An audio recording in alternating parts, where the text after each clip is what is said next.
শয়তান একবার দুই পাহাড়ের মাঝখান দিয়ে চলে যাচ্ছিল মক্কায়। নবীজি ডাক দিলেন, এই এদিকে আয়। কোথায় যাস? বলছে আমার বন্ধুর কাছে। বন্ধু মানে?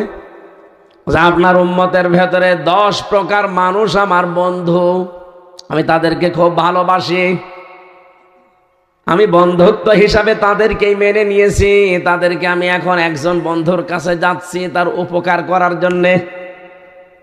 শয়তান ওই দিন নবীকে আর একটা কথা জানিয়েছে, হে রাসূল, আপনার কাছে আমি মিথ্যা বলবো না, আপনার উম্মতের ভেতরে 10 প্রকার মানুষকে আমি বন্ধু হিসাবে মেনে নিয়েছি, আর 20 প্রকার মানুষকে আমি শত্রু মনে করি।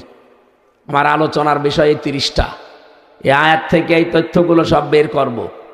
যারা যারা থাকবেন তারা হাত তোলেন, না থাকলে হাত তুলবেন না। এই আন্দাজে না, দেখেন তো হাত তোলেনি কে? এই যে আলহামদুলিল্লাহ, ঠিক আছে। আমি তো এইভাবে কথা বলি না, আপনারা জানেন আমার কথাবার্তার আর ধরন এইভাবে না। আসলে কণ্ঠ পারছে না, শরীর সাপোর্ট দিচ্ছে না, তাই কথা বোঝা যাচ্ছে তো।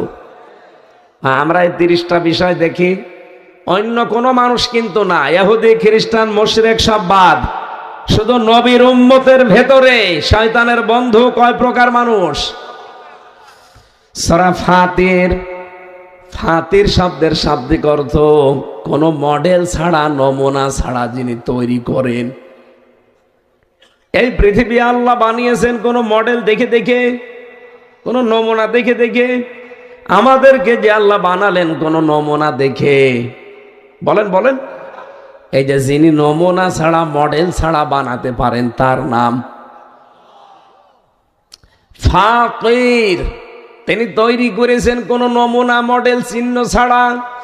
45টা আয়াতের একটা আয়াতে শুধু আমার আল্লাহ আমাদেরকে ডাক দিয়েছেন। ইমানদার বলেন না, ডাক দিয়েছেন ইয়া আইয়ুহান্নাস, হে মানব মণ্ডলী, ইন্না ওয়াদাল্লাহি হক, অবশ্যই আল্লাহর ওয়াদা সত্য। ফালা তাগুররান্নাকুমুল হায়াতুদ দুনিয়া, এই দুনিয়ার জীবনটা যেন তোমাদেরকে ধোঁকার ভেতরে ফেলে না দেয়।